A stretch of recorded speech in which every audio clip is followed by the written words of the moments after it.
Jadi pelantikan yang dilakukan pada tanggal 21 Maret itu tidak ada izin dari Kementerian Dalam Negeri. Ada 41.383 itu tidak terdistribusinya pemberitahuan karena tidak dikenal gitu. Tiga, menyatakan diskualifikasi pasangan calon wali kota dan wakil wali kota nomor urut 2 atas nama Hadianto Rashid dan Imelda Liliana Muhyiddin. Memerintahkan termohon untuk melakukan PSU tanpa mengikutkan pasangan calon nomor urut 2 atas nama Hadianto Rashid dan Imelda Liliana Muhyiddin di seluruh TPS di Kota Palu, atau apabila mahkamah punya pendapat lain mohon putusan yang seadil. Demikian Yang Mulia. Baik, kita mulai lebih dulu perkara 145 Kota Palu. Silakan. Tadi sudah menyampaikan, dianggap sudah dibacakan, baru lagi ini. Ini beda Yang Mulia. Ya, berbeda. Ya, nanti kalau nggak nyampaikan lagi nggak kelihatan prinsipalnya nanti. Terima kasih Yang Mulia. Assalamualaikum warahmatullahi wabarakatuh. Selamat siang. Kami kuasa hukum dari pasangan calon atas nama Pak Hidayat dan Andi Nur B. Lamakerate, pasangan nomor urut 1 Yang Mulia dalam pemilihan wali kota Palu tahun 2024. Baik. Pertama terkait dengan kewenangan Mahkamah Konstitusi, saya anggap dibacakan. Ya. Kemudian tenggang waktu permohonan, objek tumlitis ini dibuat pada tanggal 5 Desember dan diumumkan pada pukul 23.53 WITA, sedangkan permohonan ini diajukan tanggal 9 Desember Yang Mulia. Kemudian perbaikannya diajukan pada tanggal 11 Desember. Ya. Kemudian legal standing Diajukan paslon. ya, kita diajukan oleh pasangan nomor urut 1.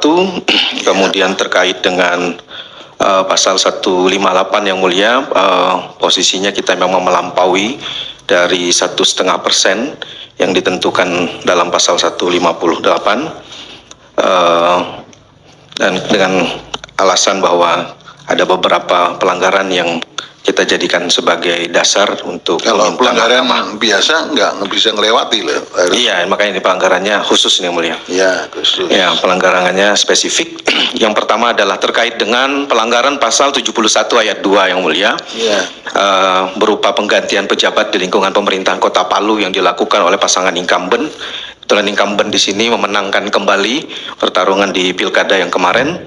Nah, salah satunya menurut kita ini disebabkan karena ada pelanggaran terkait dengan pasal 71 ayat 2, di mana calon petahana melakukan penggantian pada waktu yang dilarang oleh ketentuan undang-undang dengan cara juga yang tidak sesuai serta tujuan yang tidak sesuai ditentukan dalam pasal 71 ayat 2. Kemudian yang kedua, argumentasinya adalah terkait dengan penghalangan hak konstitusional warga untuk memilih yang dilakukan secara sistematis karena adanya surat edaran dari KPU RI dan kemudian diterjemahkan secara keliru, di mana akhirnya mengakibatkan banyak warga yang kehilangan hak pilihnya yang seharusnya mereka bisa memilih, tapi karena dianggap tidak memiliki IKTP, akhirnya mereka diambil kembali pemberitahuannya Yang Mulia. Berapa sih partisipasinya di Kota Palu? Totalnya 60 sekian ya kalau nggak salah Yang Mulia. 60 lebih, 60% lebih. 60 sekian Yang Mulia. Oke. Yang pertama Yang Mulia terkait dengan pelanggaran pasal 71. Pada tanggal 21 Maret 2024, Wali Kota Palu calon yang kemudian nanti akan mencalonkan diri kembali itu mengeluarkan SK, ada beberapa SK Yang Mulia, terkait dengan pengangkatan dalam jabatan pimpinan tinggi Pratama eselon 2B, eselon 3A, eselon 3B, eselon 4B, serta pengangkatan kepala sekolah di lingkungan pemerintah daerah. Jumlahnya 165 Yang Mulia yang diangkat, itu ada di halaman 10 Yang Mulia di permohonan.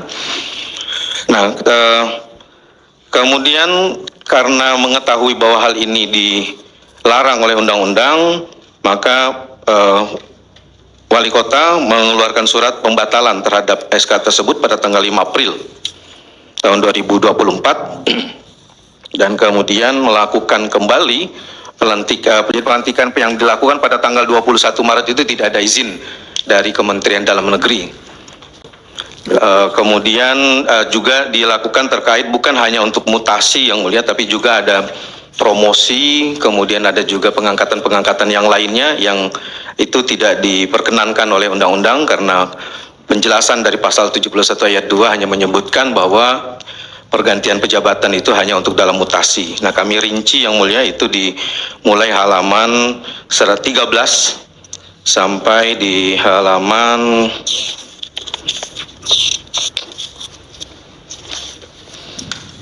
20 yang mulia, saya 19. Ya. Itu rinciannya terkait dengan jenis-jenis jabatan yang diangkat dimutasi. atau dilantik oleh wali kota petahana. Ya, yang tidak dia bacakan dianggap telah dibacakan. Ya, dianggap dibacakan yang mulia. Ya. Nah, terkait dengan itu kami juga telah melaporkan ini kepada Bawaslu Kota Palu, namun dinyatakan tidak dapat ditindaklanjuti. Ya. Dan kami nggak tahu juga apa dasarnya gitu untuk tidak dapat ditindaklanjuti, tapi yang jelas sudah ada proses terhadap upaya administrasi ini, tapi Bawaslu tidak menindaklanjutinya. Nah, itu kira-kira poin utama dari bagian pertama argumentasi kami yang kedua. Yang mulia, yang kedua terkait dengan penghalangan hak konstitusional warga, ini terjadi sebenarnya tidak hanya di Kota Palu, seperti yang tadi saya sudah sampaikan tadi pagi yang mulia, ini terjadi di seluruh wilayah Sulawesi Tengah, di mana ada tafsir yang keliru dari penyelenggara ketika masyarakat pemilih sudah mendapatkan C panggilan atau C6 itu, mereka dilakukan penarikan ulang oleh petugas KPPS di bawah dengan pandangan bahwa pemilih yang tidak memiliki iktp dianggap tidak memenuhi kualifikasi sebagai pemilih. Nah, ini terjadi juga di Kota Palu yang mulia, sehingga akhirnya banyak distribusi dari C pemberitahuan ini yang tidak sampai, yang ini adalah menjadi akar dari mengapa partisipasi menjadi rendah. Jadi sudah dikasih kemudian ditarik lagi dengan alasan yang juga aneh gitu ya, kalau kita membaca dari berita acara yang disampaikan oleh termohon, ada 41.383 itu tidak terdistribusinya C pemberitahuan karena tidak dikenal gitu, padahal ya kita tahu bahwa masyarakat di Kota Palu dan juga di beberapa wilayah yang lain itu relatif saling kenal karena mereka juga berkeluarga dan sudah menggunakan hak pilihnya di pemilu Pilpres dan Pileg kemarin yang mulia. Itu nanti KPU dan Bawaslu merespon ya. Iya.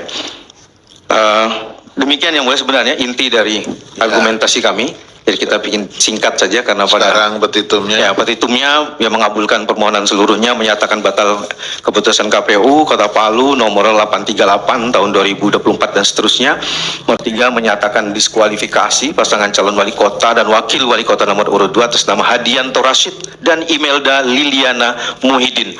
4 menyatakan batal keputusan KPU Kota Palu nomor 502 tahun 2024 tentang penetapan pasangan calon wali kota dan wakil wali kota Palu tahun 2024 sepanjang untuk pasangan calon dan wakil wali kota nomor urut 2 atas nama Hadianto Rashid dan Imelda Liliana Muhyiddin.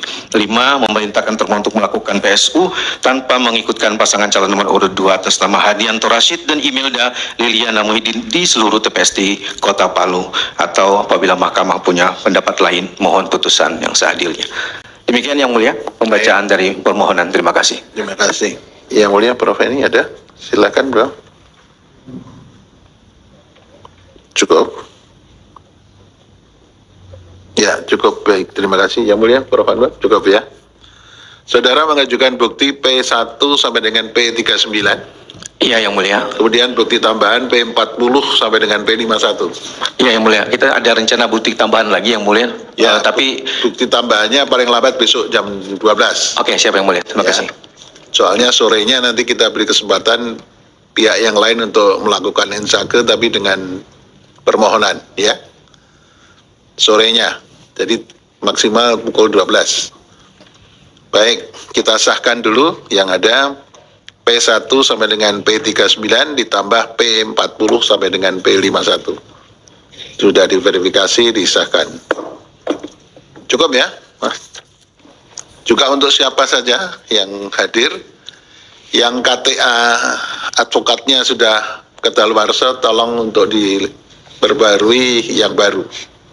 Ya, untuk perkara ini KTA Pak Andi dan Pak Rahim itu sudah overreact ya.